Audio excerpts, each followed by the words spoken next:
UAP, unidentified anomalous phenomenon.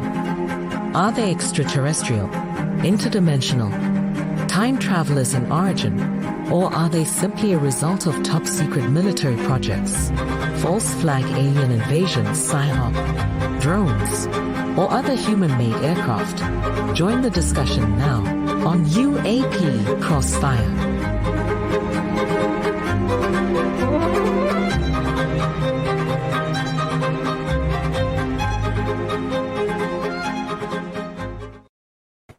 Love that music. Welcome to UAP Crossfire, where the alpha males get into it and try to find out what the hell's going on in ufology today. You know, it's all about trying to find out what's really happening in the world, and are we alone in the universe? I say no. Some people say yes. Some people don't know, and some people don't give a damn. But that's the way it is. And I want to introduce my two other co-hosts on the show. They're great. I want to start with the silverback of ufology, the dandy Don Eckert himself. Hello, Don. How are you today?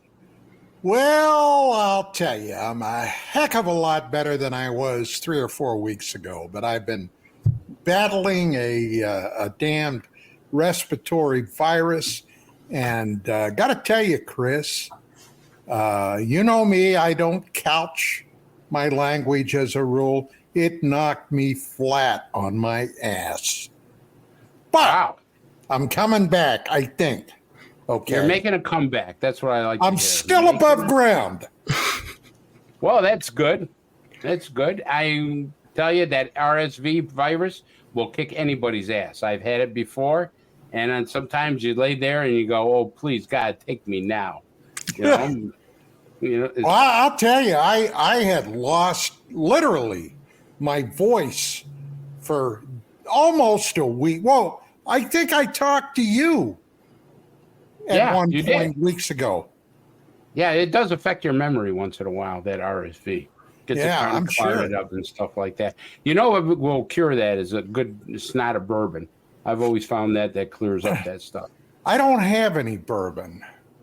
I do have a little whiskey, but I'll tell you what, I haven't even wanted anything like that. My taste went for a long time. So anyway, hey, I'm not going to whine about it. All right. It is Stop what whining it is. about it. Let me bring on Dan Carlson. I want to bring on Dan. Now, Dan has made his debut tonight as a co-host. He was a guest on the show. He did a magnificent job for his first time being in the UAP Crossfire Hatchet, I should say, because we try to chop people up. And Dan is now a substitute co-host that is going to fill in for Commander By Cobra. the way, Dan, welcome back, my friend. Thank you. It's good to see you again, Don, and I will pray for your recovery. Codename Padre here. I am a full-time pastor and part-time intrigued by UAP guy, and hopefully we can have a good discussion tonight. Oh, we will about that, Dan. And I just want to say that Commander Cobra will be coming back sometime. He's flying around in parts unknown, doing a job that's unknown. And what we're doing, we don't know who he is. He's probably one of those men in black. Do you think that puts us on his target list? You know, there's something about it because he sends me these shirts just like he sends you those shirts. And my wife said, "Don't ever get another shirt like that because I'm going to chop it up into dust rags." And I told her, I said, "Hey, I'm wearing this to the party. I came down walking with it and stuff." And she goes, "What's that?" I said, "It's my UFO shirt." And says, "If you don't want a beating, you better go upstairs and change that shirt." And so she looks at that shirt and she wants to throw darts at it. But I love Commander Cobra. He's a fantastic guy, and we can't wait to have him back. All right. So tonight we're going to be talking about all different subjects, what's coming up now, what's in the past, a little bit of time travel, a little bit of religion, a little bit here, there, and everywhere. And the reason we want to do that because we have a great guest on tonight. We have Bob Spearing. Now, Bob Spearing, all transparency, is a good friend of mine. And we talk about ufology all the time and different things. And he has some great theories about ufology or time travel or religion and demonology and all that stuff. But, you know, the one thing about Bob that other people don't do, he doesn't give just a theory. He tries to get as many facts as he can about certain subjects. And that's why I love talking to him. He's a great guest on the show. So let's bring on Bob Spearing. Hi, everybody. Bobby, what's up? Hey, Bob. How are you? How's everyone? Hey, Bob. And stuff. Hi. Is your camera going? There he is. We can't do the show without the silverback. I can tell you that right now. Anyways, Bob, listen, we're glad to have you on the show, and we're going to just kind of freewheel it for a little while here. I want to start talking about some of the new stuff that's out there about ufology, because we've talked a lot about the past and what's happened in the past, but there's some interesting things that are starting to come up, and I want to talk about this new congressional hearing they're going to have. Because supposedly some kind of whistleblowers coming out or something. What's that all about, Bob? I don't know about the whistleblower. I know that they're vetting witnesses now for the hearing. It's going to be run by, I believe, Representative Nancy Mace. But I don't know about the whistleblower. You're going to have to ask somebody else. Okay, why are they vetting witnesses? To see who would be credible enough to go before Congress. They're looking for pilots, military, and police officer types that have submitted reports over the years that are highly credible. Some with video. Now that gets me to my next question for you before I turn it over to Dan and Don. They already have these witnesses. They've had reports, witnesses. Why are they trying to get outside people as opposed to getting military pilots and all these other people who are extremely credible and stuff? Why would they want to start picking the guy that flips burger at Burger King? Oh, these people don't flip burgers at Burger King. Some of them are still active pilots, commercial pilots, retired military pilots. And I think that there's a historical aspect to some of these witnesses that they want to bring into the congressional hearings to show that this is a phenomenon that's been going on for a long, long time. I'm always fascinated with the Vietnam War, the sailors and pilots in the Vietnam War in the South China Sea. There's some incredible reports of massive objects surveilling aircraft carriers, ships that were secretly transporting nukes. So I'm sure that type of stuff may come up at the hearings. Now, you said ships secretly transporting nukes? Sure. During the Vietnam War, nobody knew this until Daniel Ellsberg pretty much forwarded what's called the Ellsberg papers to the New York Times that exposed that the United States military had actual nukes within several miles offshore of the Chinese and Vietnam borders. Well, actually, Bob, we had them. I was there. I was in intelligence, and I can tell you that there was a fear that what happened in Korea was possible of happening in Vietnam. And as a result, they had some special forces, Green Berets, special task force, there available in the event that the Chinese intervened. They had man-portable nuclear devices ready to go. I don't know if you were aware of that. As a matter of fact, I talked about that on this show some time ago, Chris, if you recall. Yeah, I remember you mentioned something about nukes in Vietnam, and you also mentioned there was a lot of sightings in Vietnam. And I'm wondering if they were coordinated with each other. If because of the nukes were in a certain place, did we have sightings in that certain area? Or was it just randomly all over the sightings? Well, I was mostly up in I Corps. I was very far north in Vietnam. As a matter of fact, all the way up literally on the DMZ.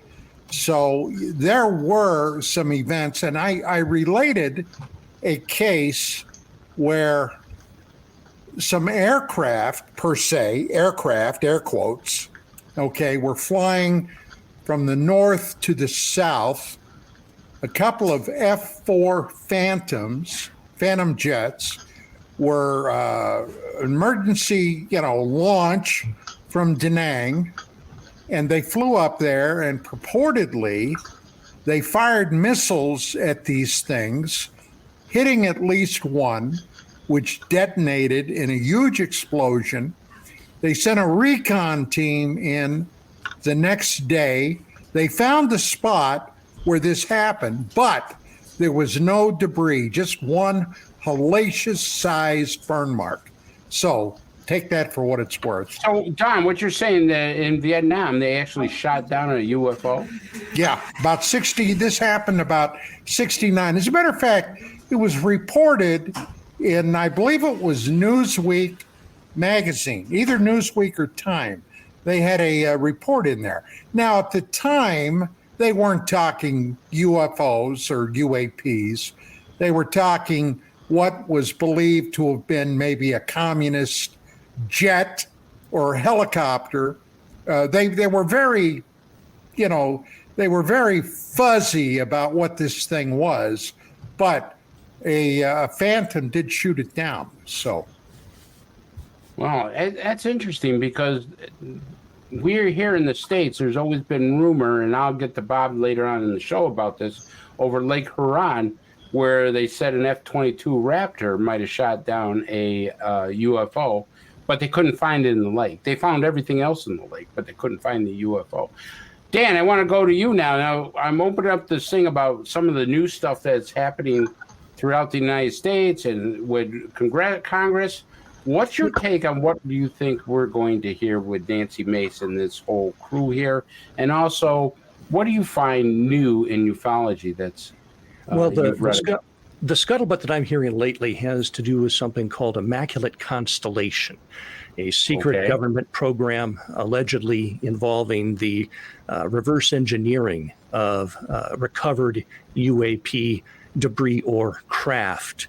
This November, I believe November 13th hearing that's coming up, I heard this week that one of the witnesses that they are speaking to may bring forth something on Immaculate Constellation. It's shrouded in mystery. It's all speculation at this point. But I'm wondering, Bob, what do you think the newest things that are going on will be surfaced that weren't at the last one? We heard from military pilots. I know that they've got some other credible witnesses, they say, but we don't know who yet. Do you have any source information about the direction or content or focus of the meeting? No, I don't actually. I don't. As the international director of MUFON, then, I want to shift gears. Don was talking about a shoot down in Vietnam. Are we seeing an increase, a decrease, or about the same in the level of UAP reports and sightings and encounters from other parts of the world right now? No, as a matter of fact, it's down actually. Reports are down on the MUFON website. They're down on the NUFORC website. So this year's actually been fairly quiet. On the international side, the majority of cases that we get come out of probably Canada, France, and England, which is no surprise. People in, Middle Eastern countries are fearful about reporting things like that.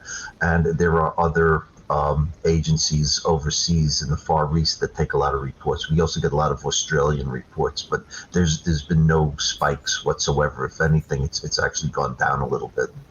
Yeah, but Bob, doesn't that go in waves? I mean, we get a whole bunch of sightings, and then it drops, and then it comes back up. It seems like there's some kind of pattern of sightings. We get a ton of sightings, then it drops a little bit, it dips, and then, they seem to come back. I don't know why they want to visit us now. We're just about in World War III. If I was going by this planet, I'd lock the doors and tell the kids to hunt it down. That might be why they're here. They're waiting, they're watching. The problem with statistics, Dan, to answer your question fully, is that MUFON's not the only place you can report UFOs anymore. There's private corporations, there's NUFORC, there's Arrow, there's NASA, and so that busts up the statistics. And if nobody's sharing with each other, there's really no way to know for sure if everything's going up or down. The only two public databases really where you can tell that would be at MUFON and NUFORC, but there's several other UFO reporting agencies now. So I don't think there'll ever be another accurate reporting of statistics for flaps from this point on. What about South America? Every once in a while, we see a flare up around Chile or Peru. Is there been anything going on down there lately? Brazil is usually the hotbed, but Brazil's always been the hotbed since the 1950s with the sexual abduction of Antonio Villaboas and the soldiers at the fort that were shot with a beam of light, to the people living up in the Andes that were doused with what seemed to be a bright light and then came down with radiation sickness, and it persists till today. One of our functional directors at MUFON, Fernanda de Perez, is actually in Brazil right now because they're filming about several historical cases as well as a new one with entities being seen near villages. And this has been going on for decades, but it's still going on right now in Brazil. Bob, I've never heard this story about the soldiers being hit with a beam of light or something. Yeah, it was a place called Fort Itapu. Mm-hmm. It happened. Right. It happened in 57. Going by memory, 57, and they suffered some severe injuries, severe burns. It was some type, purportedly, of a heat ray that hit them. And did the soldiers die, Bob? No, they some of them were temporarily blinded. All of them had to go to the hospital, and that wasn't unusual in the 1950s. Richard Haynes actually wrote a book about sightings during the Korean War in Korea, basically the same time frame. And some soldiers inland fighting against the North Koreans actually saw a dark object come over the battlefield, and they shot at it. They heard it ping. And the same thing happened to them. It shot a bright ray. They ran for cover, and all of them had to be medevaced out within 2 days with severe burns and swelling of the face. And I want to ask you about the other sighting in Brazil where this white, because I'm getting to a bigger question, but I want to know what this other sighting was where this white light gave people radiation burns. Yeah, it was a family. They never saw a craft. It was in the 1950s. They were indoors, and this bright light created a heat effect on them. They came down with essentially radiation sickness. There was trace radiation, and the next day they had sores all over their body. The sores weren't painful until 12 days later when the scab started to fall off and left these big black lesions all over their body. They all survived though. You see, this is the one thing that people are not understanding, and this is the stance I take, and I think Don takes it, and I'm going to ask him about this in a second. I don't think they're as friendly as everybody thinks they are. I think there's a lot of people who say, oh, they're wonderful, I can't wait till they come. I go, I like what that brilliant scientist said that was in the wheelchair. What's his name? Hawking. Yeah. He says, I think you ought to duck and cover and stay out of their space because we don't know what they're all about. And, at first I said, geez, what's but I'm coming to believe, I think he was right on the money because there have been numerous people being injured by these crafts, being injured by some kind of frequency. And Don, you wrote a paper about it, and I think this is a great time for you to explain about your paper and your theory about why there wouldn't be a disclosure because of the harmfulness that what they're doing. Well, okay. Excuse me. I'm still working with that voice. The fact is, I am convinced that if there is at least one group of visitors here, there are multiple. And One of the things that convinces me of that are things like what Bob and Dan were just talking about, these incidents where these craft demonstrated hostility. You know, for a long, long time, many people thought that we never had any type of a hostile act. Now, people have been hurt, injured, even killed, but it was always attributed to an accident. Well, I don't believe that. Neither do I. For a lot of reasons, not the least of which was my 3.5, 4-year investigation I did on human mutilations. But we're not talking about that. The paper I wrote was in light of all this hoopla about disclosure, okay? Now, I got to tell you, I've been doing this UFO beat for a long time. And one thing that I have discovered in all my years of research and dealing with people at NASA, the Department of Defense, other government agencies that I've had contact with, that until just about 6-7 years ago, they all would have gone to the grave before they ever admitted there might be something to this. Now that, I got to tell you, that was something, and I'm suspicious by nature. All right, ask my wife. She gets so pissed at me sometimes, but that's part of being a cop, part of being in the service, doing what I did in the military. But I am suspicious, and the more I researched this, it became very apparent to me with people I've talked to, people that I've shared ideas and theories with, that this UFO conundrum has at the very center of it a core secret. And it's something that only a handful, if that many, are aware of what that secret may be. And that core secret is surrounded by an SAP, a special access program. And in, projects that are covered by an SAP, they have what is known as a bigot list. Now, not like a racial bigot, okay, but a bigot list which has listed the people that have access to whatever the program is. They have, and this is the important thing to keep in mind, a need to know. Now, back in the very early 90s, on national TV, when I was the director of research with UFO Magazine, I broke 2 very big stories. I broke them on CNN and then on NBC.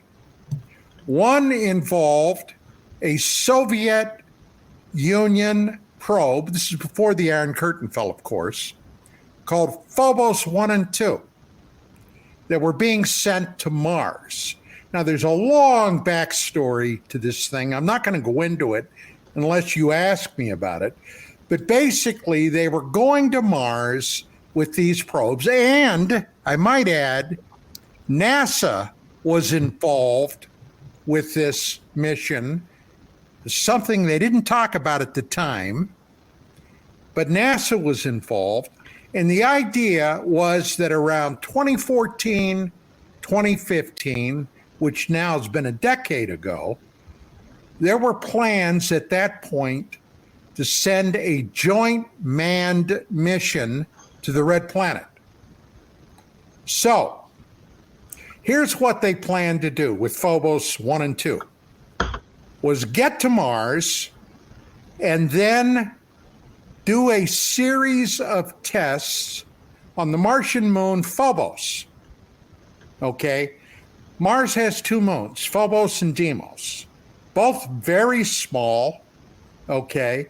Were not even discovered until about 1876 or 1877, even though we had optical equipment that should have been able to see them.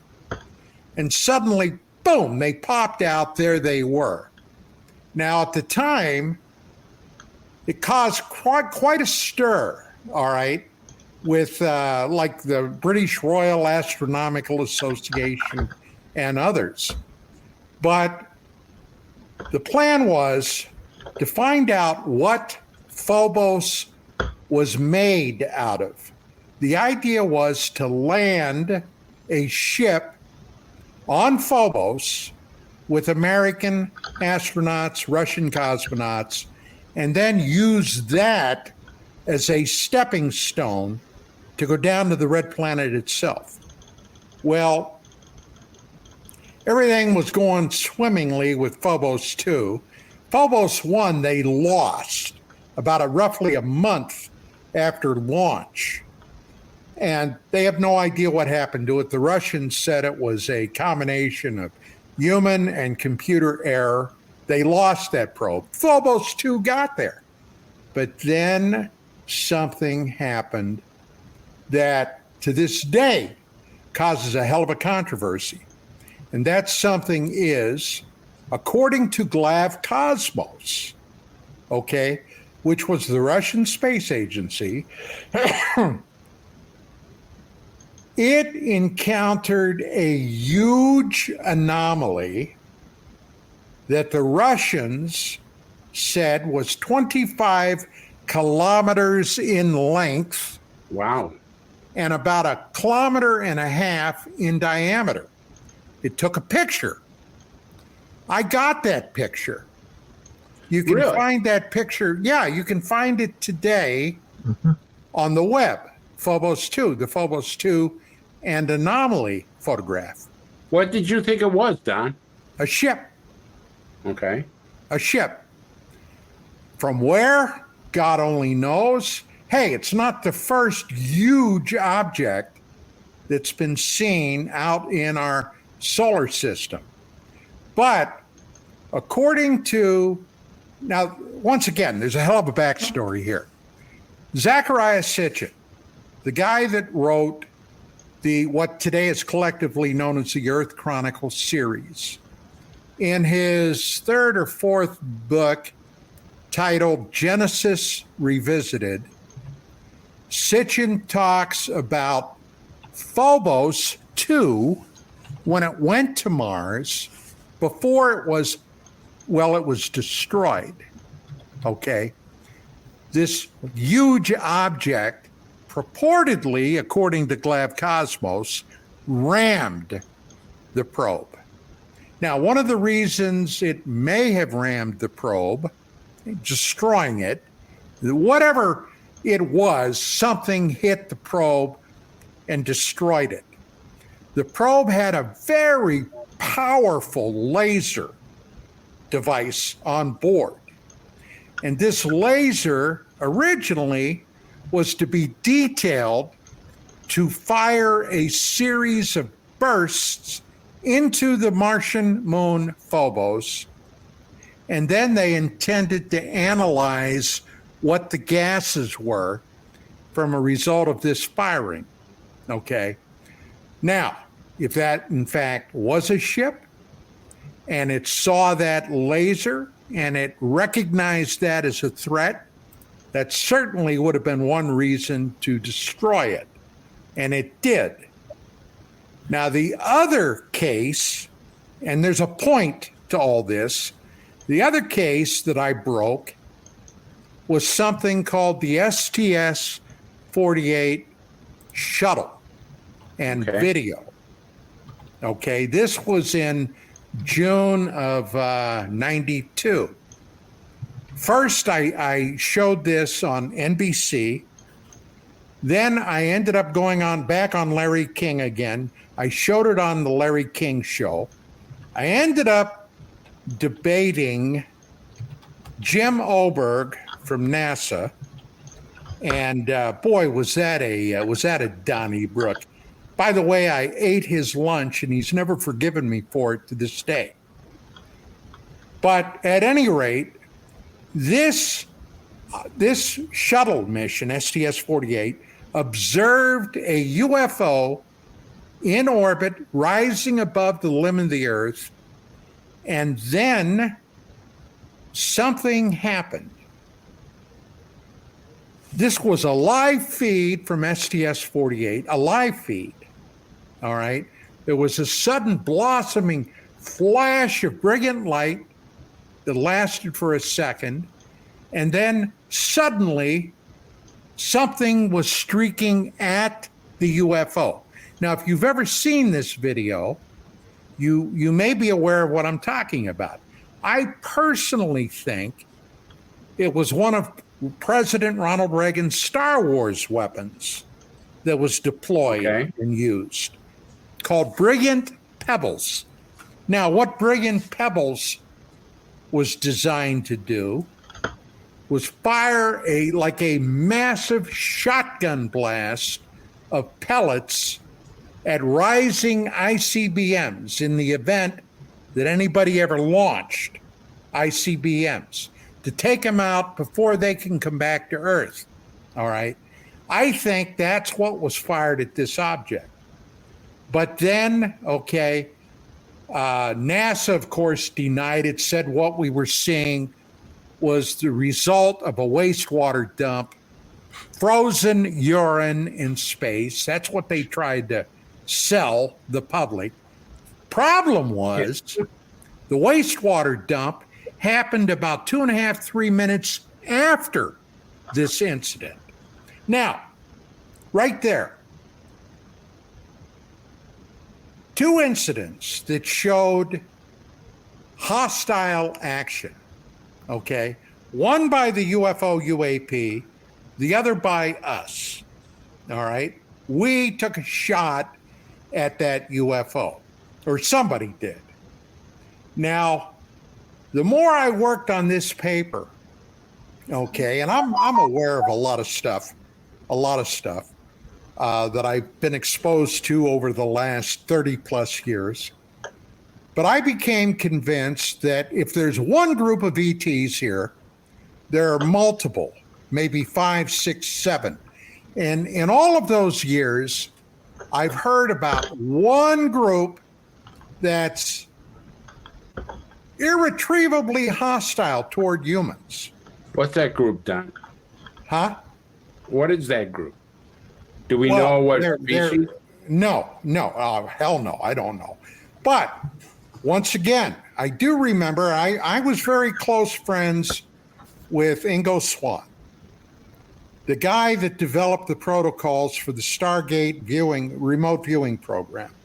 And he was one of the most gifted psychics on the planet, okay? Unfortunately, he's passed away now. But Swann told me one time at a dinner we were having that he felt that the ETs, the aliens he encountered through some remote viewing sessions, were irretrievably angry at us because they saw human psychic talent as a threat. Okay, now we all have, to one degree or another, a degree of psychic talent. Some people more than others. Ask Chris. Chris and I both were police officers, detectives, and ask him about times when he's been out on a case and he got a quote-unquote gut feeling. Am I right, Chris? Oh, yeah. I mean, there's times I said, I'm not going through that door. There's something on the other side. And one of the times, the guy had a baseball bat waiting for me. So, I mean, I can't explain it, but, I just said, something ain't right here. And Exactly. I backed off, and there was a guy hiding right behind the door with a baseball bat. Exactly. That's psychic talent. Now, it's one of those things that if Swan was correct, all right, that could be it. But there is at least one group that see, in my opinion, the human race as a hostile entity. Now, my paper, to get back to my paper, when I was writing this, all right, I'm familiar and also aware of a number of incidents that have happened near Earth, close Earth orbit, that would seem to suggest hostility is going on out there. And not just between humans and a certain race of extraterrestrials, but other extraterrestrials. And I became convinced that this core secret, in fact, might be involved with knowledge that out there in the solar system, there is an ongoing, low grade, but ongoing nonetheless, war. Between different species. Yes. Is what you're saying. Okay. Yes. Different species.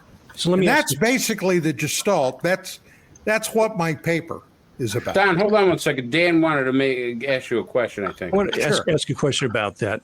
When there are wars are fought for a reason. Territory, resources, whatever it might be. And so my question is, either for Bob or for Don, well, you too, Chris, in the communications that people say they've had with alien entities, do we know what this war is over? Because it does. I mean, the universe is a big place. I can't imagine it would be territorial. But what are they fighting about? Well, that's a good question, Don. Go ahead. Okay. I'll tell you, Dan, you may not like this. Oh, dear. All right. Because of your position as a minister and a pastor. But I suspect that the human race was tinkered with by extraterrestrial beings, okay, going back 100, 200,000 years ago. That even the Bible in Genesis, Genesis states, okay, and I don't have it in front of me, but let me paraphrase.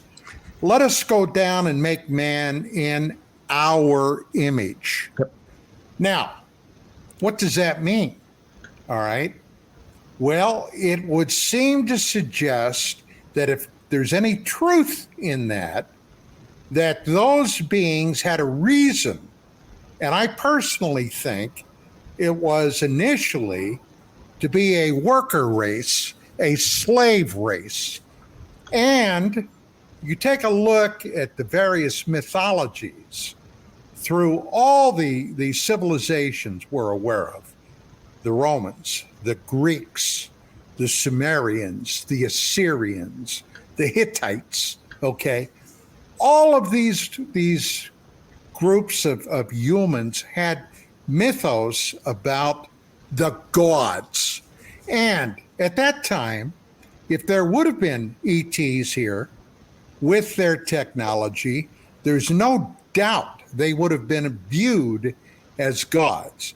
Now, they had their own regimen, whatever it was they were doing.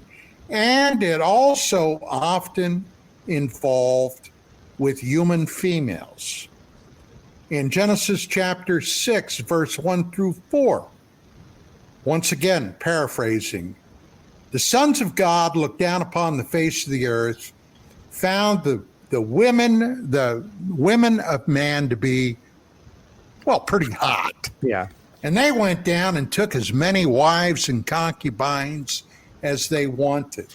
And the issue that resulted from those couplings became the Nephilim, all right, those mighty men of renown. Now, Nephilim, that's a very curious word, meaning giants, all right? And there would seem to be enough evidence, although for the last century and a half, especially in this country, the authorities have tried to cover up accounts of giant humanoid beings. And when I say giant, I'm talking about anywhere from 8 to 10 to 12 to even 14 feet tall. Now, I'm 6'1", all right? And I tried to imagine looking up at something 14 feet tall. That would be pretty intimidating if they are a humanoid type creature. So, hey, there you go. But the bottom line is that we have very little knowledge of what actually has gone on in the last 10, 12, 14,000 years. Well, since at least the end of the Ice Age, all right? There's a hell of a lot of missing history there. And only recently have we started to fill in the blanks. Göbekli Tepe, good Lord, right there. Something that's over 11,000 years old, practically at the very end of the Younger Dryas event, the Ice Age, all right? And here is an entire complex of temples that extend for several miles. Most of it's still today underground, although they know it's there from LIDAR examination, but some of it has been exposed.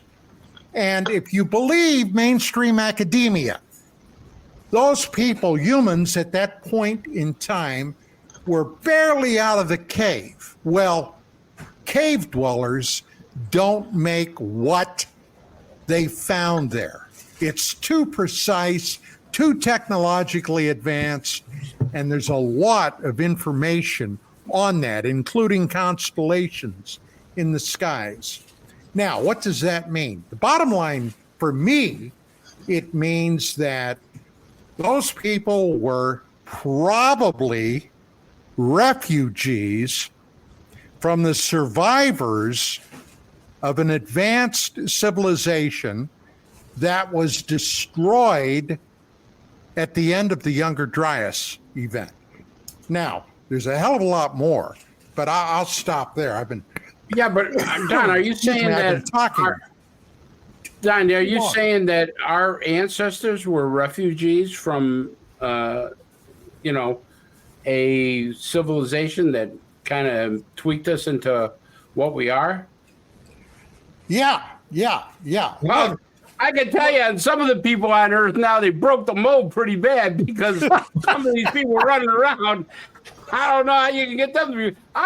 You think I'm going to pick up a pick and shovel for these little gray guys and start taking gold from them? They might well just shoot me with their ray gun right now because there ain't no way that's going to happen. So a couple of challenges and a couple of thoughts on what you said there, Don. Sure. First of all, very little offends me. Why? Because I am a pastor and I hear a lot. Next thing is the Bible is perfectly consistent with what you're talking about, except for maybe timeline. It's very clear from Genesis, if you look at the first 6 chapters, that a non-human intelligent race messed up with the humans and created something that wasn't meant to be here, a race of supergiant beings. If you go back to the book of Enoch, which is not canon scripture, but it says, it actually names... Because they threw it out. Right. Well, it was one of the books they threw out. It was considered scripture during the first century, but let's not debate the Bible right now. What I'm talking about here is in Enoch, it says the names of these individual beings who imparted various knowledge to the human race. One of these beings taught them alchemy or what we would call pharmaceutical stuff, medical. One taught them metallurgy. One taught them potions and chants and ways to manipulate matter in ways that they could understand. Well, when this, God looks at this and says, no, this is not what I'd planned for humanity. So there's the big flood. And as we talked the last time I was with you, more than 200 cultures all over the planet talk about this great flood that wiped out all of humanity except for a guy and his family and some animals. And could it be that the human race today is the descendant of the Ark survivors rather than the... Well, Samaria, Dan, has their own Noah myth. Right. As a matter of fact, the Noah myth actually emanated from Samaria. Okay? Much of the very, very early Bible came out of the writings in Samaria. My God, Abraham. All right? Abraham was Sumerian. Yeah. Ur of the Chaldees is where he came from. Exactly. So, yeah, hey, that's what I'm telling you. Hey, now this is years ago.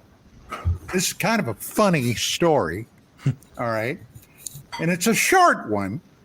But I had a girlfriend I was dating long before I got married. And her mother, was staunch Roman Catholic. And I mean staunch. And we were talking one day, and she said something disparaging about somebody who was Jewish. And I looked at her, and I said, how can you say that? Don't you realize that our Lord Jesus Christ was a Jew? She, Dan, I swear, looked at me, got this look of shock on her face, and you'll never believe what she said. I might. He was not. He was Roman Catholic. I'm sorry. Now, there you go. Now, that's a true story. That's a very true story. Well, since we've kind of wandered into the biblical narrative here, and I wanted to check with Bob and talk to him because you've investigated tons of stuff. And one of the reasons I came on UFO Crossfire a month ago or whatever it was because I do think that there's a spiritual element here. There's no doubt that some of this is man-made, some of it's misidentified, might some be interplanetary, intergalactic, perhaps, I don't know. But I do think that there is some that is demonic or spiritual in nature. And do you have any comment on that, Bob? Yeah, I've been listening to you for a while. I had a lot of comments on a lot of things. There is definitely a demonic component to some of what's going on. For example, last year I came across several cases of jellyfish-type UFO, possibly animated, in people's bedrooms with tentacles coming down and attaching themselves to a forehead, to a back. And in all of these cases over the past 80 years on different continents, the witnesses said the same thing. They felt that their life force or soul was being sucked out of them. They described these squid-like objects as having tentacles with sort of like Christmas lights, blue, like sort of a bioluminescent. And the question is, how did they get in the bedroom? Did they materialize there? Were they demonic? Did they come through the window? Did they come from another place and time?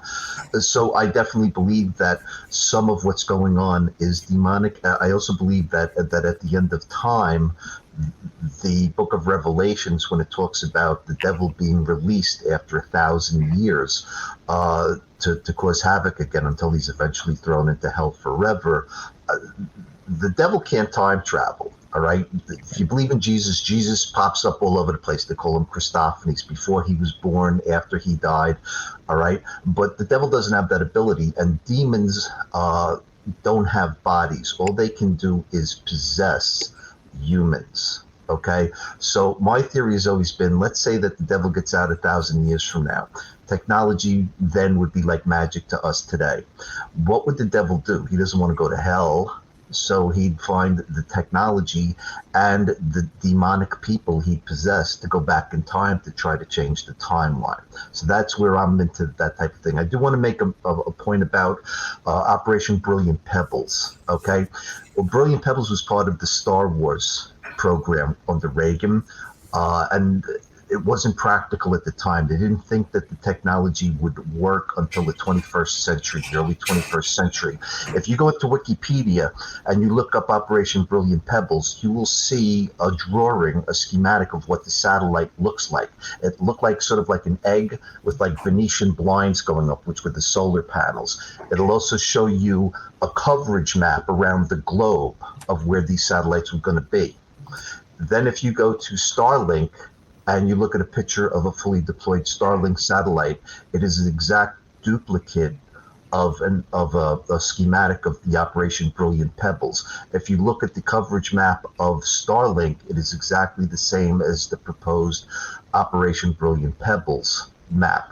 I do not think that the only point of having Starlinks is for internet service. I think it's the actual deployment today of the Operation Brilliant Pebbles system. Interesting. Wow, that's interesting. So let me just add in a couple of things about this demonic thing. And I want to remind everybody what Bob Lazar said. Now, I watched an interview with Bob Lazar, and he was very hesitant about saying this. He didn't really want to talk about this, but he was kind of pushed into a corner. And he says that he had read a program while he was at S4. And in this program that he read, government documents, is that it's been reported that we are nothing but containers, that we are containers for some kind of spirit or something that, as Don was saying, possibly, these extraterrestrials, whether it's demonic or whatever, wants to get at. There is something spiritually within us, and we call it a soul, that others want to have. Now, here's the thing that I'm very scared about this, because we are at the point very much almost, that we could start cloning people without type of conception. We've done it with animals. And if we start cloning people, I'm always wondering if they tried to do the same thing, but that spiritual inside of us doesn't connect. What happens then? Think about that. We're making humans that we once thought God would only do, conception of that. But what if the extraterrestrials were making humans? What if we are starting to do the same thing? And in some ways that's kind of evil, and in some ways that's very dangerous, because we don't know our inner self, that that spiritual inner self of ours, how we go from life to death to maybe back to life in a spiritual way. Well, I'm looking at Dan. Dan's going, what the hell is this guy talking about? No, I gotta say, that reminds me very closely of the 1993 film Jurassic Park, where Jeff Goldblum, his character, said to one of the scientists, well, just because we can do something, does it mean we should do it? Now, right now, there are people right here in the United States that are working to bring back extinct fauna, extinct animals. The Tasmanian tiger they're bringing back. Woolly mammoth. Woolly mammoth. My God, what if somebody decides they'd like to bring back a saber-toothed cat? Do we really need a Smilodon running around? We need a bigger litter box. Say, Chris, I have a question for you. Yeah, sure. You were talking, and I want to make sure I understood the point you were making about a concern you had. Were you talking about potentially creating a race of soulless humans? Is that? Yeah, exactly. Because listen, at least in some ways, I can understand maybe they're tweaking us, but I think somebody had to start the whole bang. I mean, to me, you could say, well, maybe they went off and did this, or maybe this, but I don't believe in this Big Bang crap. I'm sorry, I don't. I believe that somebody had to say, you know what, we need some entertainment down here. Let's make a group of humans and watch these crazy bastards do what they do. So I mean, and I'm being sarcastic and stuff, but the truth of the matter is, somebody had to start something. Now, we have gotten all these biblical things, and they're interpreted in so many different ways. And we know that, the Nephilims, even in the Afghanistan war, there's been reports of giants seen. There was one giant that was walking with a cow. Now, I can tell you right now, no M16 is going to take him down. If you're walking around with a full-blown cow underneath your arm, you might as well just run the other way, because you ain't going to shoot him down. But there's been reports of giants like that throughout our history, even, new history, things that happened just recently. So there is some truth to all this stuff about giants and different things like that. What I'm concerned about is that we're doing things that we consider extraterrestrials maybe doing hostile. Like Don says, well, they came down and wanted to make us a slave race. So they did this and that. Okay, I'll take that theory and I'll say, if we're doing the same thing, how bad do we? Because the human beings, we have a bad side of us. I mean, let's put it out there, because we have crime, we have terrible things happening, we have wars. Somebody's going to take that technology and say, I can make a whole bunch of people myself, and I don't need to have God do it. And that, to me, is so damn dangerous, because we don't know what we're getting. Are you familiar with CRISPR, the DNA tool? Mm-hmm. There are people in their garages and hobby rooms across America, across the world, and they're fiddling with genetics right now. You can go and you can buy a kit online, and it's legal so far as I know, and start doing genetic experiments in your home. I don't know if you saw a man that was recently charged with, and I think he got a lot of fines. This is from Genghis Khan, our loyal listener here, a bighorn sheep that was genetically modified. He took some genes from an Asian species and crossbred it with the Rocky Mountain bighorn sheep and produced, a Goliath sheep for hunters to hunt without permission. And so what you're saying, kind of along the same lines, Don, is what if they're messing with human genetics without permission that could create something that we don't know what the end result is going to be? But would it have a soul? Yeah. I guess is the point.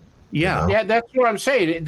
I don't see how they would be able to have a soul. Look, they're making artificial meat. They're already doing that, because some countries are banning it because they think it's bad. The United States hasn't done that yet. Well, the question is, all right, when, and I fully accept the concept and idea of a human soul. Okay, and I have a number of reasons why I do, but this is not about that. When does the soul enter the human being? I have an answer. Hey, I'm going to cut you off right here, because I just got a nasty gram from the producer saying everybody's got to be quiet for the next 3 minutes, because we're going to break, and we'll be right back. All right, we are back with my man Don Eckert, the Silverback, Dan Carlson, who's making his review here as a co-host. Doing a great job, by the way. Keep it up, Dan. And, of course, my good friend Bob Spearing, who is the international director for MUFON, who does a fabulous job. So, Don, we cut you off before the break on something you were going to say. Go ahead. No, it's very simple. The question would be, and I know what I personally believe, but at what moment in time does a soul inhabit the new life? Okay. Obviously, it must be within the womb, but who's to say that a cloned human being also would not be inhabited by a soul? I mean, I have no idea what the rules are or how that works, but it would seem to me that there's something pretty magical going on. And I'd like to answer your question, Don. So I just saw a video today, and it was amazing. So doctors have actually had I don't know if it was a camera, a sonogram, whatever, but it was absolutely amazing. The moment the egg and the sperm meet and they do their thing, a light breaks right open. What are you looking at me like I'm crazy? I'm telling you, it's on the film there. I have just sent that video to our producer, and hopefully he can put it up. Baby. I've seen I that. happen to have it handy because I showed it to my congregation in church, and what it shows, it's about an 18-second video, and it's a shot. It was produced by, I believe it was Northwestern University was doing some studies on this, and you will see a picture. It's a YouTube video of the female egg, and it's surrounded by sperm that are trying to get in. And at the moment that sperm cell penetrates the barrier and gets into that egg, the moment of conception, there is a flash of light. Now, Bill says he's got the video ready. Bill, could you put that up for us, please? And let's see what it looks like. Okay, here we have the egg. And now what you're going to see here in just a moment is the precise time that sperm cell enters the egg. Let there be light. Look at that. Isn't that amazing? And of course, we cannot prove that that's the moment that a soul. And the doctors can't understand what it is either. It baffles them because there's nothing in science that would have that happen. Am I correct on that? Correct. They're speculating. Does it change a chemical balance involving zinc or phosphate or something like that? Potassium, zinc or potassium.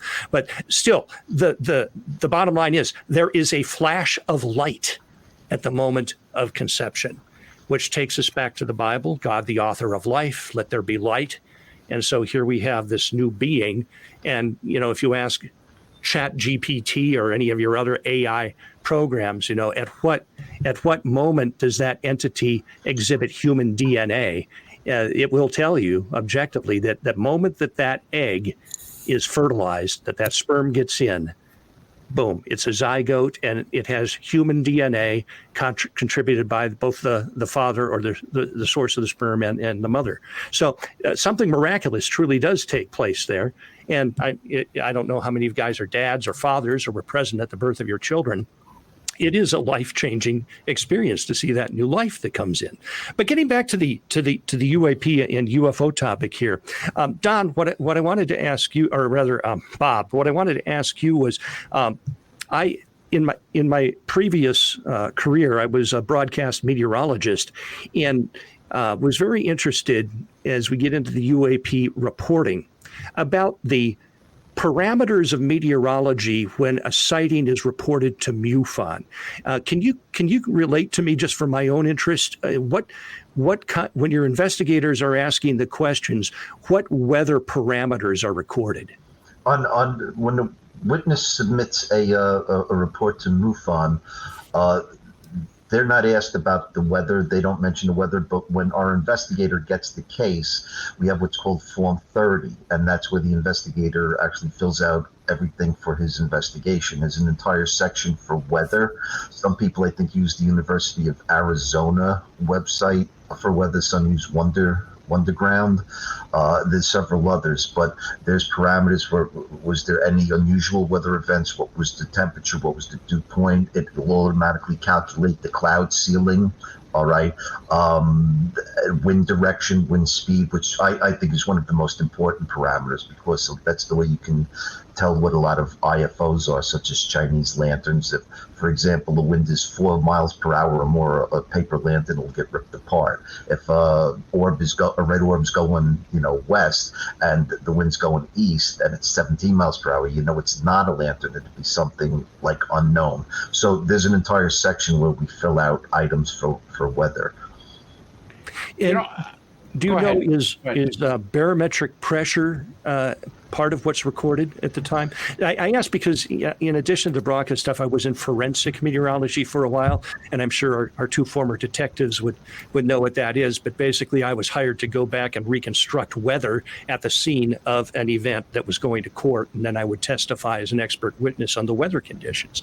But the reason I'm asking is if there was this place that had all of these entries as to what the weather was during certain UAP sightings, we might be able to come up with some commonality or rule it out altogether as a factor in either the type of alien that's encountered, the type of UAP that's encountered, because of the pressure parameters on the craft or on the individuals.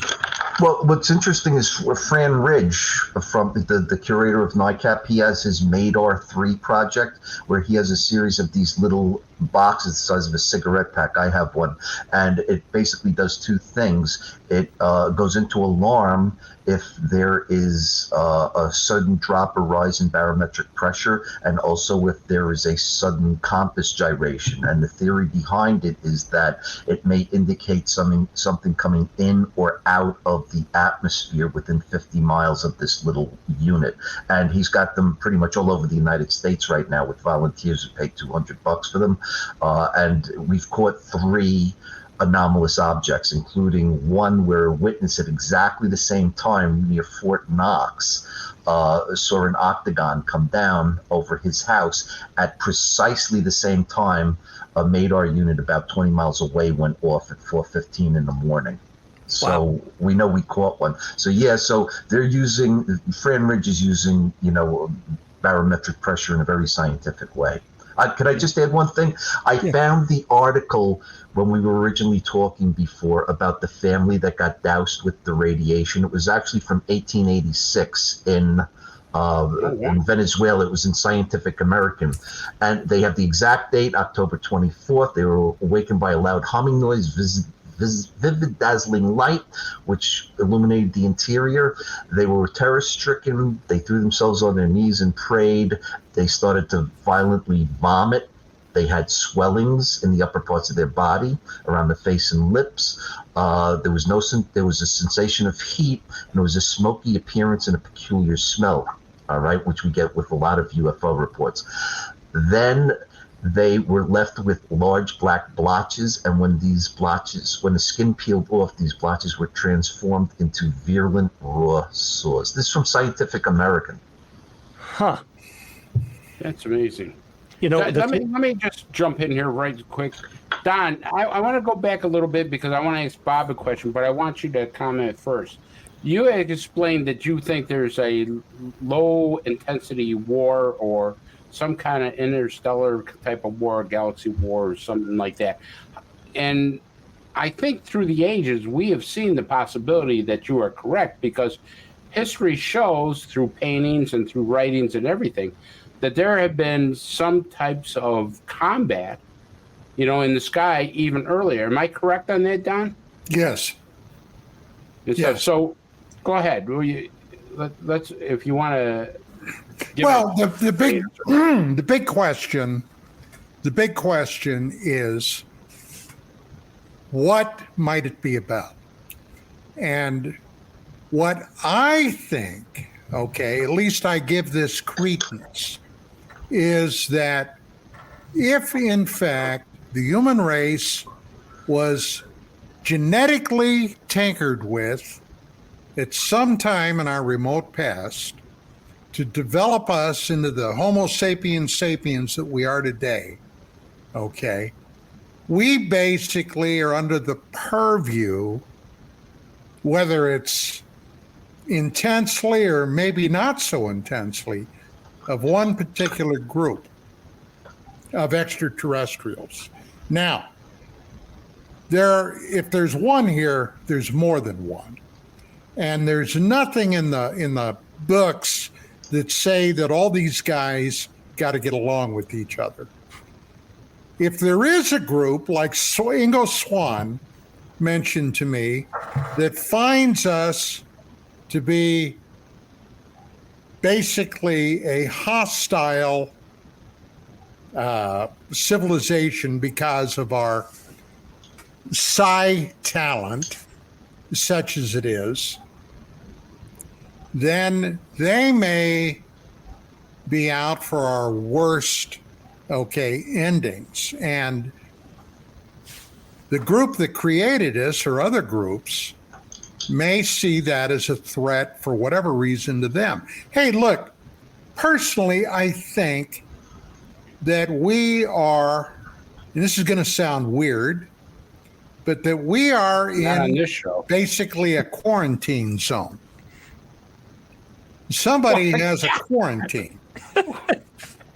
Wait a minute. I got to stop you there, because if I was from another planet and I came down and see the shit that's going on here, I'd want to get the first bus off. So I can tell you, yeah, you're not wrong about that one, pal. Yeah. So, and look, we are there, and there's no getting around it. We are a war-like species. Yes. Okay.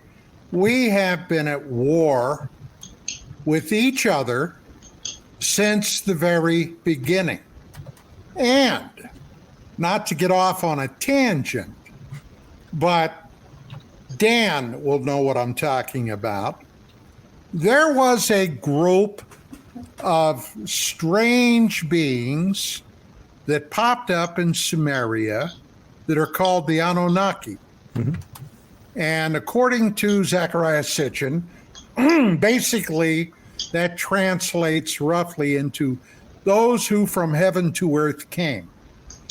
And that is who Sitchin identified as being the creators of we human beings as we are today. But those people, according to all the ancient records, were about as dysfunctional as a group of beings you've seen since Game of Thrones. Okay? Each little group within the Anunnaki had their own little fiefdom. All right? And they constantly warred with each other. Now, in the records, in the books, in the tablets that came out of there, a lot of this came down to a religious reason. This Anunnaki god was at odds with that Anunnaki god or goddess, and they got their human beings into armies and they fought with each other. And that's all throughout that history. Well, we never really stopped, have we? No. When's the last time that the human race has basically lived with peace and security? About the only time I can recall during my lifetime was in the 50s, all right? And everybody was scared to death of a nuclear attack or a nuclear war. And everybody got along good. But today, all right, we are as close to a Holocaust as any time in my lifetime. I mean, Vladimir Putin all the time is waving that nuclear saber around. They just brought 3,000 North Korean troops into the Ukraine. God only knows where that's going to go. So, yeah, there's some crazy stuff out there, gang. All right, so I want to flip this back to Bob. Bob, you now heard that Don thinks there's been this hostility and these wars and everything. Right. You have actually, and that sparked something that you had told me a long time ago about a whole town that was destroyed by an orb, right? In the 1970s, yep. All right, so in the 1970s, okay, tell that story. It was in Solidare, Ethiopia. I think it was 70 or 72. Jacques Vallée and Hynek actually went to Ethiopia to investigate it. And basically the story was that during the daytime, a red orb, and I believe that orbs come in two flavors, violent and benevolent. Okay, the ones at least that I believe are sentient to some degree. This red orb, daytime orb, went down the main street of Saladare, Ethiopia, which was a village. It had some stone houses, but it was nothing like a city. And as it went down the street, it ripped up the street below it, and the facades of the buildings caved in. A little girl was killed. Several people were injured. And what's most peculiar about the case is that when the orb got to the end of the town, it turned around and came back and did even more damage. Hynek and Vallée classified this as a CE4 event. That is, and so also you studied a photo, not a photo, but a painting. And you said, hey, Chris, I asked Commander Cobra about this, and you said that looks like the flaps of a modern jet fighter. Am I correct? Explain about what that. Yeah, I think most people who are listening, if they just type in the search bar of their Google Nuremberg, April 1561, they'll get that famous woodcut by Hans Glaser of what looks like orbs and crosses fighting, battling in the sky. And most people think that's unusual, but if you ever read the book Wonders in the Sky by Chris Aubeck and Jacques Vallée, you'd know that this was a very, very common occurrence in the 15th, 16th, and 17th century, where these orbs were fighting in the sky. And they're all described the same way. Black orbs, blue orbs, crimson orbs, and then they all sort of fall to the ground.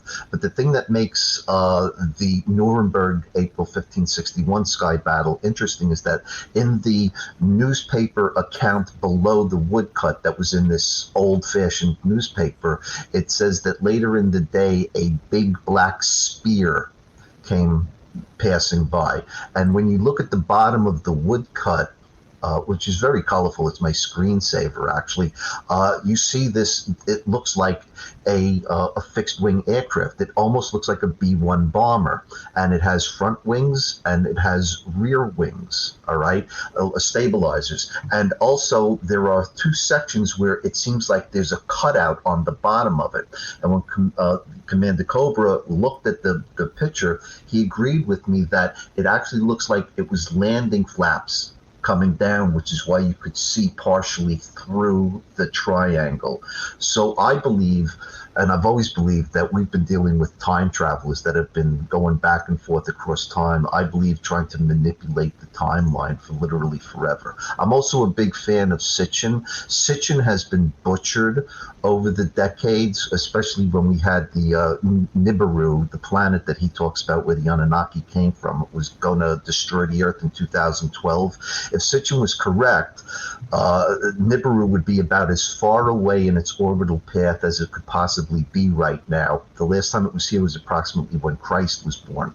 And what's interesting about his predictions was he said that it would be a fairly large Neptune-sized planet, that it would be in an orbit not on the orbital plane, sort of like Pluto with the other planets. And right now, in the search for Planet X that all of these scientists are photographing sections of the sky, they now believe that Planet X, it will be at an inclined orbital path, and it'll be about the size of Neptune, and that it would be about as far away from Earth right now in its orbital path as it possibly could be. That's what Sitchin predicted based on the Sumerian tablets that he translated. Okay, none of this nonsense that in 2012 the Earth was going to be destroyed. And apparently this is what the scientists are looking for right now. So it really, really validates him, I think. So what you're saying is that there's a planet, that this hypothesis is there's a planet roughly Neptune size that is undiscovered yet in our solar system? Yes, and they know that something's way, way out there past Neptune because it's disturbed not the Oort cloud, the Kuiper belt objects, and it's disturbed the orbit of Neptune and Uranus. So they know something big is out there. They're looking for it now. Claimed it was a 3,600-year orbit. Mm-hmm. But wouldn't something that size affect the gravitational balance of our solar system? Oh, it does. Yeah, yes, it does. It does. They've proven this. Yeah, they know there's something out there. They don't know what it is. They don't know if it's a clump of lots of objects or if there really is a planet X, a 10th planet out there. I believe there is a 10th planet, and they're looking for it really aggressively right now. It's either that planet or it's believed. You see, the solar system doesn't just go around with the galaxy. It bobs. It goes up and down. It does. Okay. And this has been astronomically proven. And as it does that, there's something out there that will gravitationally interfere with the Oort cloud and Kuiper belt. The Kuiper belt. And periodically, that gravitational effect will send a blast of asteroids and comets into the inner solar system. Absolutely. And take a look at the moon if you think I'm kidding about that. As a matter of fact, it's believed today, more and more so, that the end of the Ice Age, okay, the Younger Dryas event was a result of an astronomical hit on Earth from a giant comet that broke up, okay, and then hit all across Northern Europe and North America, which caused the rapid melting of the ice caps, the rising of the oceans. God only knows how many millions of human beings at the time would have been killed as a result of that, with actually very few survivors. And multi-millions of miles of land that previously had been up and close to the ocean, all right, suddenly was submerged, gone forever, or at least until the next big event.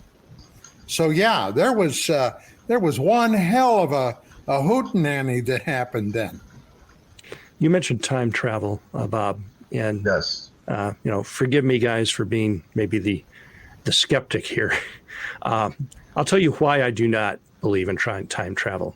It's because humanity has corrupted and weaponized every technology it has. And if anybody ever did perfect time travel, I think that we would have people trying to go back in time and trying to fix the things they perceive who were wrong. And it would just totally mess up the timeline. Dan, you might have hit something because Bob and I have had a discussion on that. Oh, yeah? And Bob has been studying time travel. And I'll tell you one of the things, I'll let Bob explain it, but I just want to start off with, we talked about rocketry and how rocketry all of a sudden took giant leaps. And why? Because I was doing a study of a German scientist and how they possibly had a UFO in their possession in order for their science to advance so far. Because if you look at German scientists at the time of before World War II, their science went to what, almost at light speed. It was incredible, the advancements they were making. And one of the things that sticks in my mind that Bob and I talked about is two famous German scientists have said, and they both of them said, Hermann Oberst and Werner von Braun. And they both said, we didn't do this on our own. We had help. Quote now, unquote. Oberst said that we had help not of this planet.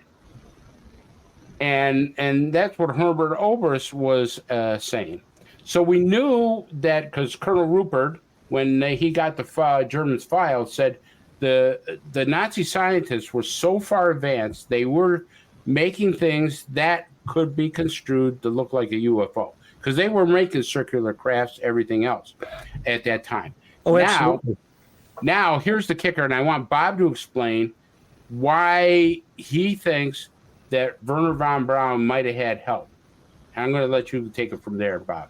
Okay, but Von Braun, I actually have in my possession a letter from Hayden Hughes, who was a 1960s and 70s UFO researcher, that he, as a teenager, wrote to Werner von Braun and said, "Do you believe in UFOs?" And von Braun says, "No, I don't believe in aliens at all. That we've been visited by another planet."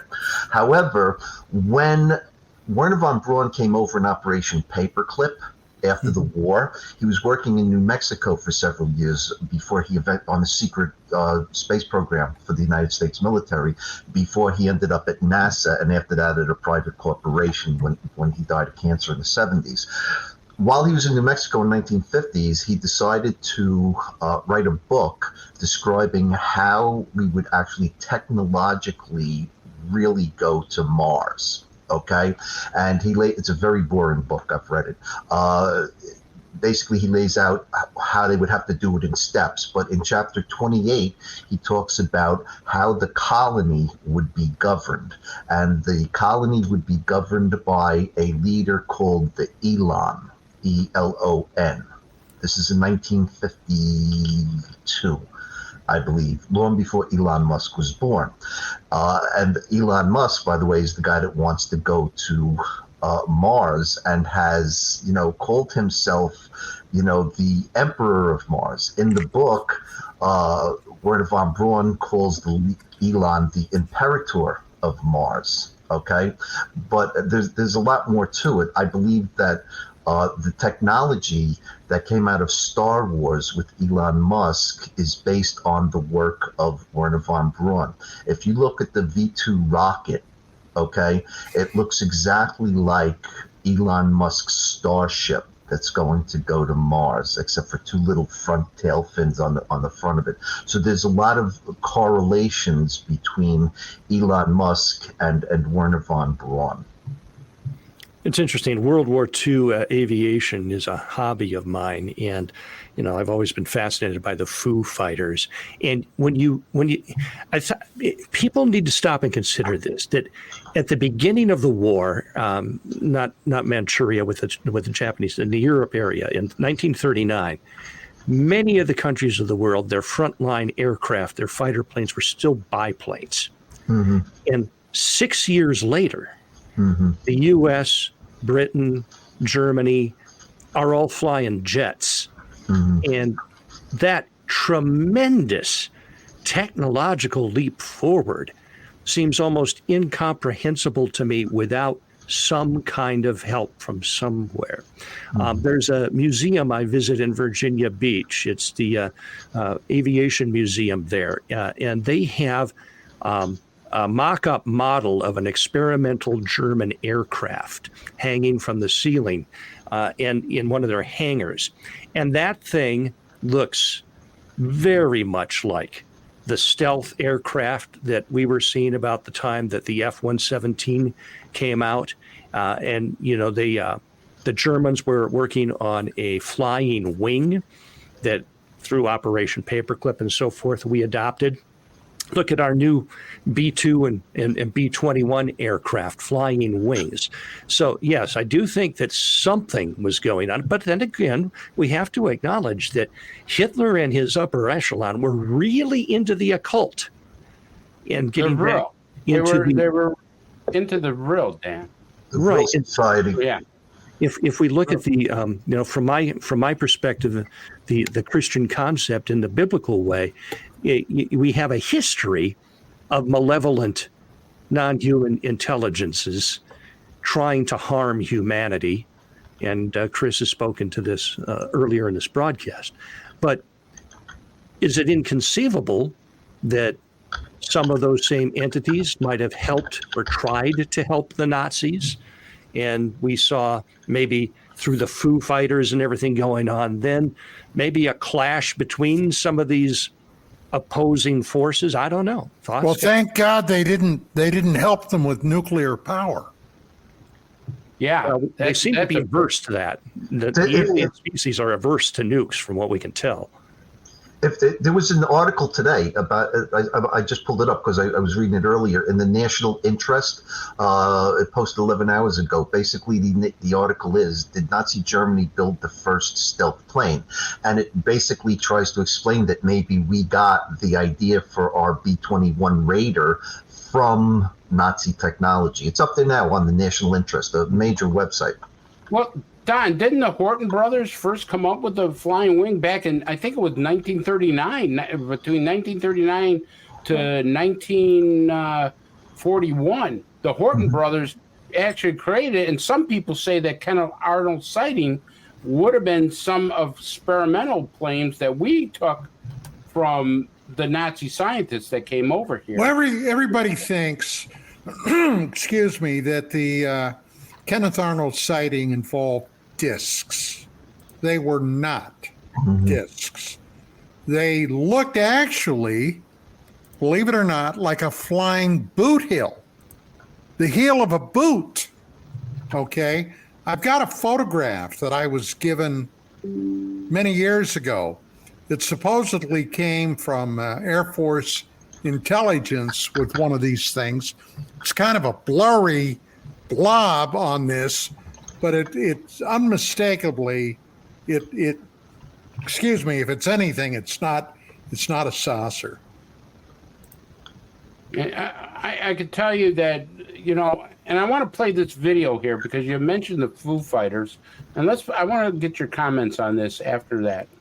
Indications are the Nazis were ahead of all of the Allied nations in terms of technology. First-hand accounts tell us that from as early as the 20s and 30s, their technology far outstripped anything else on the planet. Further evidence for highly advanced Nazi flying craft came in the form of the so-called Foo Fighters. They were unexplained balls of extremely fast-moving light that started buzzing Allied aircraft over Germany. They were first reported in November 1944, towards the end of the war, and were sometimes seen as single balls of light streaking across the sky in front of Allied aircraft. And sometimes there were many of them flying off, around, and under the wings. There were reports from our airmen, and strangely enough, from the Luftwaffe flyers later on, about these mysterious Foo Fighters, which were faster and which had better armory and which caused a lot of damage. The whole thing was hushed up for many years, but it looks as though the German designers and developers had produced several experimental machines which were generally called Foo Fighters.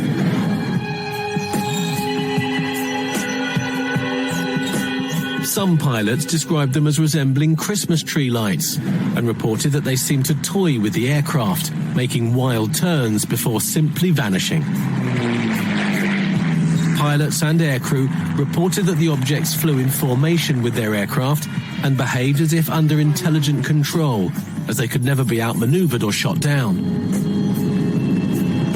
The phenomenon was so widespread that the military took the sightings seriously, suspecting that the mysterious objects might be secret German weapons. What appears that the Nazis built advanced, technologically superior flying machines for purposes of military supremacy. However, their radical design led them to be interpreted as being of extraterrestrial origins. The fact that the Foo Fighters appeared at the time when the Nazis were experimenting with this kind of craft is enormously suggestive that the Foo Fighters were actually the German craft, perhaps remote controlled. I wouldn't say it's proof positive, because it depends what you think of all the other UFO reports that have come out since then. If they're extraterrestrial craft, they could have been buzzing around then. But it's certainly suggestive, and it certainly ties in with the idea that these were actually kind of Nazi secret aircraft. So, Don, let me start with you. You just seen this about the Foo Fighters. Obviously, it wasn't German technology at the time, because the Germans would have used it against the American bombers. It definitely wasn't our technology. So, and it wasn't the Chinese because they didn't even have a plane at the time. So, obviously they were either given a warning or technology that they wanted us to see and to maybe take adherence to what they can do and stuff. Well, it's a misnomer to think that it only happened in the skies of Europe, because it was also happening in the Pacific. Okay, there's an area of my Alexa's going off here. there's Alexa, is there UFOs in the world? Yeah, really. There's an area over there called the Devil's Triangle, okay, over in the Pacific, where American aircraft and Japanese aircraft all experienced these things. So this was I guess you could say, a universal phenomenon, that it wasn't just in Europe, but it was also in the Pacific. So somebody was, I think, keeping an eye on what these crazy human beings were up to. Well, go ahead. I was going to call you.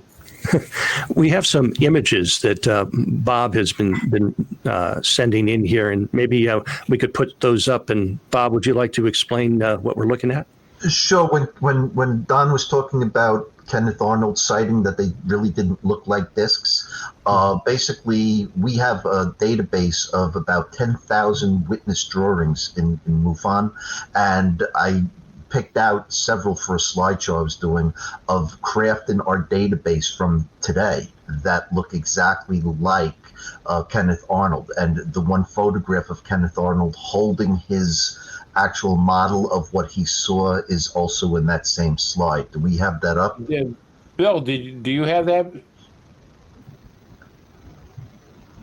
I think Bill's been abducted by aliens. Well, yes. If it comes up, it explains. It shows you Arnold with a model of what he actually saw, and with several other drawings from witnesses today that drew the exact same thing that Arnold saw. I just want to say one point about the Foo Fighters. Interestingly enough, the Devil's Triangle is the South China Sea. This is the area during the Vietnam War where a lot of sailors saw objects coming in and out of the South China Sea, including the objects that were surveilling the American military ships that at the time, before Daniel Ellsberg exposed it, were carrying nukes. And in one case, the guy on an aircraft carrier was on a forklift moving nuke-tipped missiles around, and an orb came out of the ocean and just followed him around on the deck while he was moving these nuclear missiles. All right. The other thing about the Foo Fighters, which I find interesting, is that if it were a natural phenomenon, which I don't believe it is, I do believe that they were intelligently controlled,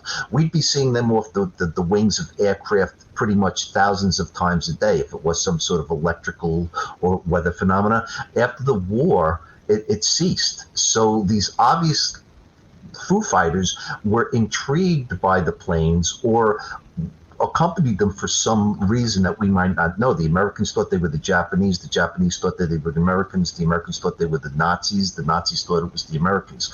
And they pretty much stopped after the war.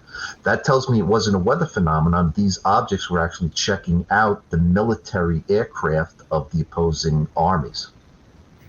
Yeah, the interviews after the war clearly indicate that the combat pilots at their level from all the involved nations were not read into whatever it was, if it was, it probably was not an American program from what we know, but it was probably a German or a British, given that area.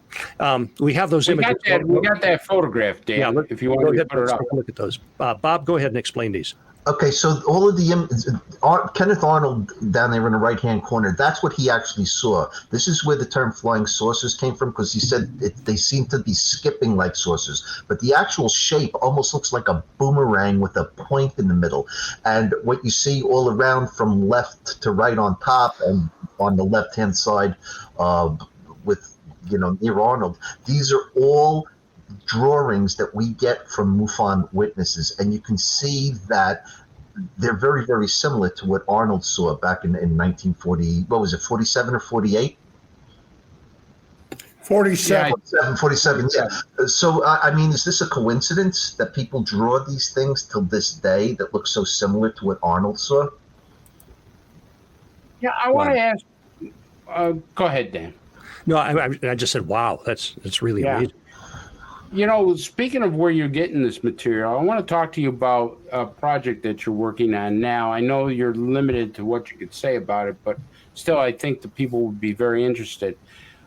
You have acquired all of Leonard Stringfield's diaries.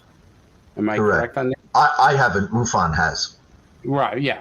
And you are now redacting them in order to protect certain people's witness, because there's, I mean, in all transparency, I've been helping you with the redaction, and I got to tell you, there's some stuff in there that makes me a little scared. As a matter of fact, it really, I can't go into it, but a lot of what Don was saying about human mutilations are in there, Don. And so Leonard Stringfield also had information on human mutilations. And he had other things. Can you talk about certain topics that you found in Stringfield's diaries?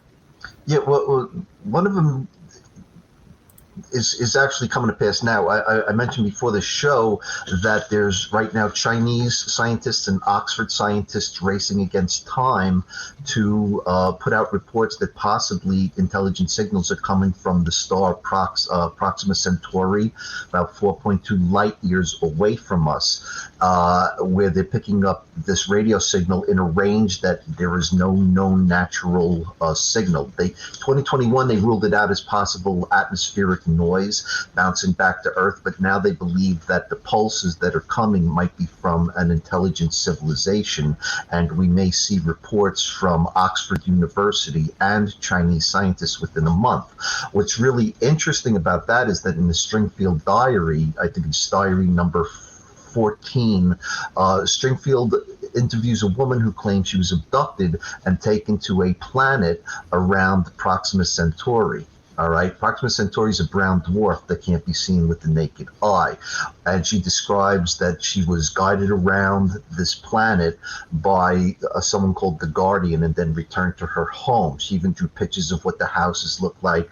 The problem is that Proxima Centauri B, which is a rocky Earth-like planet, slightly larger than Earth, that's capable of having a liquid on its surface that's in the habitable zone around Proxima Centauri, was not discovered till 2016. But this woman actually describes the planet that wouldn't be discovered for another 35 years. Okay, so I found that very, very interesting. There's reports in the Stringfield diaries of the United States possibly having in detention an android that was captured from a crashed vehicle. Yeah.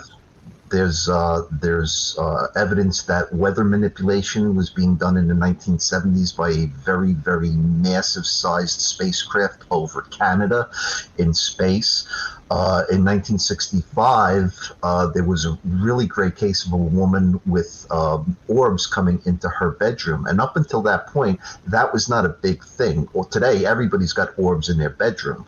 And what was interesting about this orb, it had faces inside of it. And one of the faces, when she woke up and she saw it, said, "We have made contact." After that is when we start getting an incredible amount of abduction reports that begin with orbs in people's bedrooms.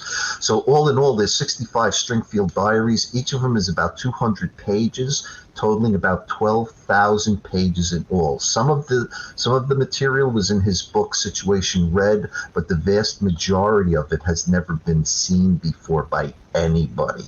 And MUFON now is redacting it to protect his sources, because he had a lot of CIA and FBI sources.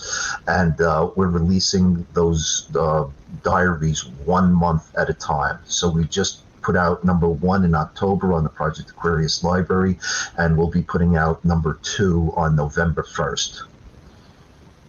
Bob, before you get bombarded with questions, can you go a little more into depth about the android?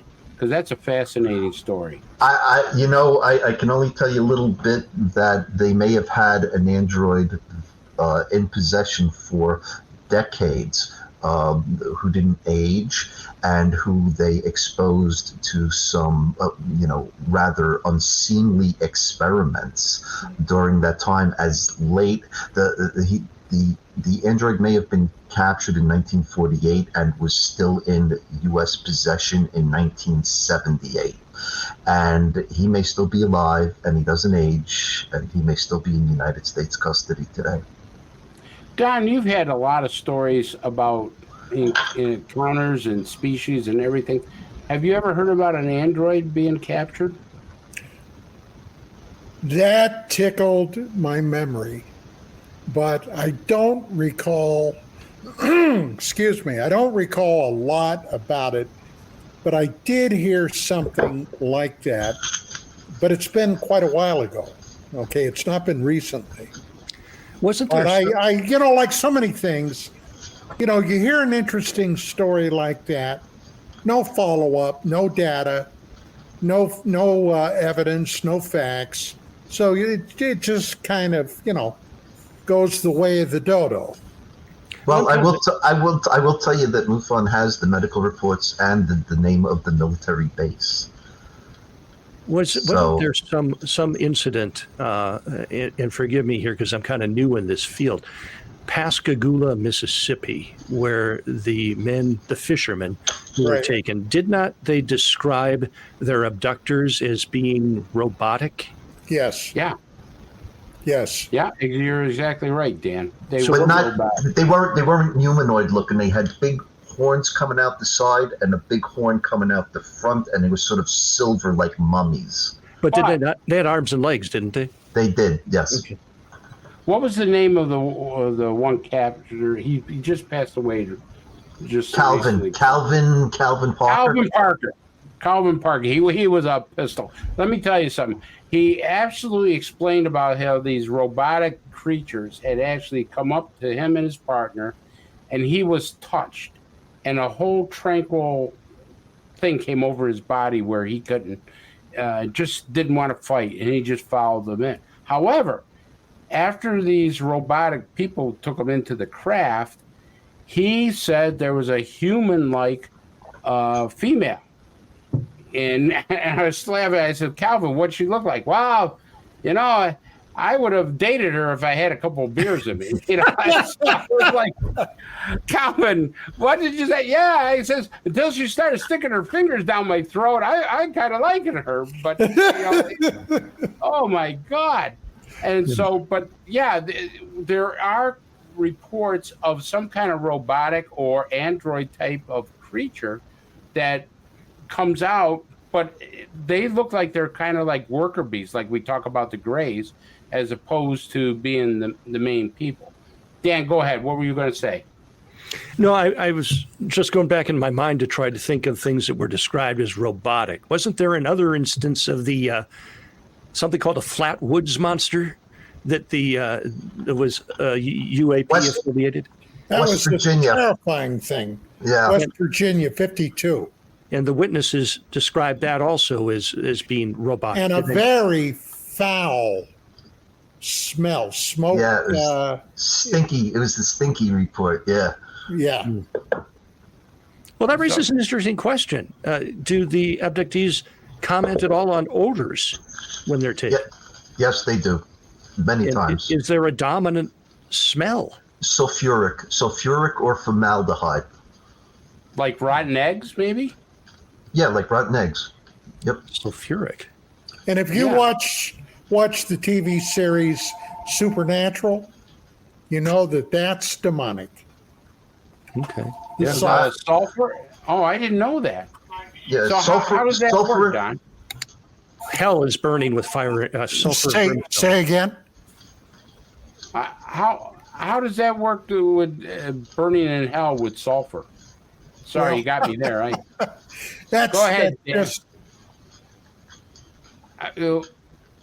Can anybody explain to me how sulfur works with hell? I don't know. Sulfur and brimstone. Yeah, the Bible describes hell as being a lake of fire burning eternally with fire and brimstone, which may just be the odor affiliated with it. But, that's... All right, so I don't know if you guys heard this or not, but the Sodom and Gomorrah, the thing that destroyed the city there, what was the chemical or the mineral or something that was supposed to have destroyed the city? Well, if you look at the geography of that region, it's very close to the Dead Sea. It's there near where the Jordan River coming from the north enters into the Dead Sea. And recent archaeological excavations have relocated where we had thought the city of Sodom was. And they've gotten down into this thing called a tell, which is a mound under which they sometimes find these artifacts. And they're finding little spherical globulates of like a tar-like substance. And they just recently found that, right, Dan? Right. It's just in the last few years, and they're continuing to dig, but at the level that they are at chronologically, it syncs up with the time of Abraham, that evidence that there may have been an advanced, very advanced civilization located there between the mouth of the Jordan River or where it goes into the Dead Sea, and that something happened there at a catastrophic level that just utterly annihilated it. And the Bible says that it rained fire and brimstone from heaven. Well, fire and brimstone is just kind of we have to, when we read the ancients, remind ourselves that they're just describing what they know.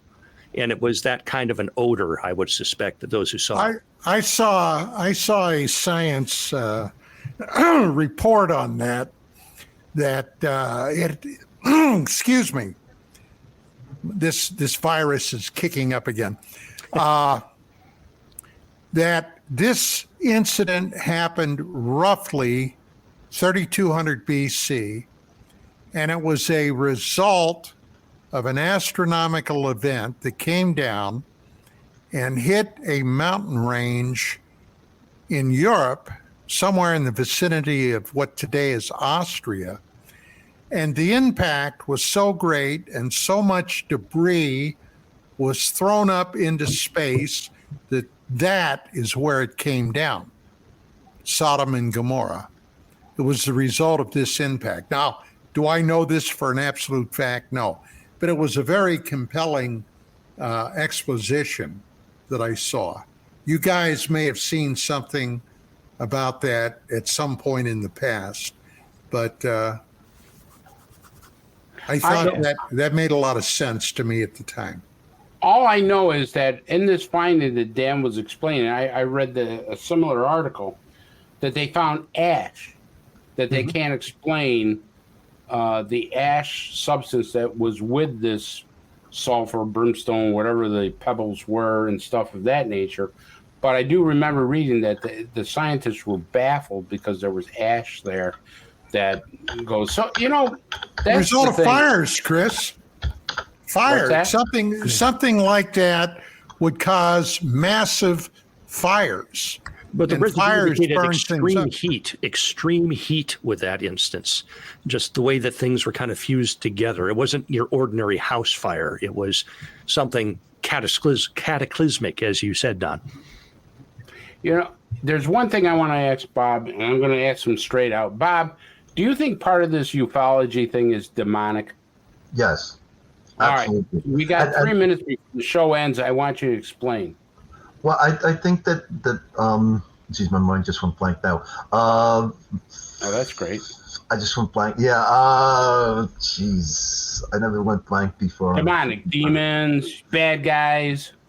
Oh yeah, I know what I was going to say. Charles Fort in the 1920s wrote a book called The Book of the Damned. All right, and one of the famous lines from that book is, "We are somebody's property." All right. And I believe that not only are we somebody's property, I'm concerned that we're somebody's farm. And what they're farming are our souls. All right. If you ever saw the movie back in the 70s, Phantasm, one of the creepiest movies I ever saw, where basically these aliens were pickling souls and sending them to another dimension. All right. based on like hints that Lou Elizondo gives and some other people, I definitely think that. Yeah, I definitely think we may be dealing large scale with demonic entities who want our souls. All right, and that would be a very, very, very dark thing. I think the quote that Elizondo said is, "Once we find out, it will be very sobering what's going on, but there'll be nothing we can do about it." Don, 30 seconds. What do you think of the demonic theory? Well, look, 15 years ago or so with my wife, I woke up one morning, came out like I usually do, poured myself a cup of coffee, turned on the radio to hear the news. I heard the latest outrage. And when my wife came out and got her cup, sat down, I said, "You know what, honey? You heard about the Hadron Collider, right, over in Bern?" I said, "They're doing all kinds of weird stuff, looking for things like the God element." And I said, "I think they might have opened up a wormhole and we got sucked in." And if you take a look today, the last 5-10 years, I mean, I grew up in the 50s, 60s, 70s. I came back from the Army in 72. This is not the same place I came back to. No, it isn't. 15 seconds, Dan. Demonic. Do you think it? Yes? No? I think that some is demonic, but I do not particularly feel farmed nor swirling down a galactic toilet bowl in a black hole. I have my faith in God that keeps me afloat. I know many others do as well. Well, I can tell you, I have. And my faith in my 1911. I can tell you, I think the world is swirling in a toilet bowl. I think I agree with Don with as far as the world being spiritually. I think there's good and evil. But anyways, that's our show for the week, folks. It was a great show. Thank you, Bob, for being on. Don, you did a great job co-hosting. We appreciate it. And, of course, the silverback of ufology himself. What would we be without him? Good night, everybody. Good night. Good night.